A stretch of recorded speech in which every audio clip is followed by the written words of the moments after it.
জয়নগরে English medium school মানেই Lincoln academy.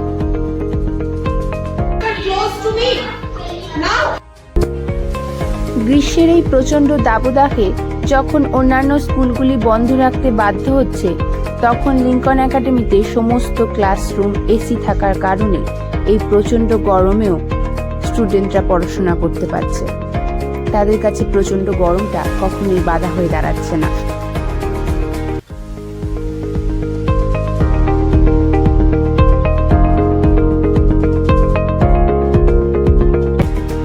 ছাড়াও এখানে প্রতি বছর summer camp, excursion, science exhibition, annual sports, annual programme ইত্যাদির আয়োজন করা হয়ে থাকে, যা লিঙ্কন একাডেমি স্টুডেন্টদের অন্যদের তুলনায় এগিয়ে নিয়ে যেতে সাহায্য করে। এখানে প্লে গ্রুপে শিশুকে অ্যাডমিশন করিয়ে ক্লাস 10 পর্যন্ত আপনি নিশ্চিন্তে থাকতে পারবেন। এখানে পড়াশোনা করানো হয় সিবিএসই আন্ডার ক্যারিকুলামে। সুতরাং আপনি যদি আপনার শিশুকে ইংলিশ মিডিয়ামে পড়াতে চান, তাহলে লিঙ্কন একাডেমিতে অ্যাডমিশন করতে অবশ্যই ভুলবেন না।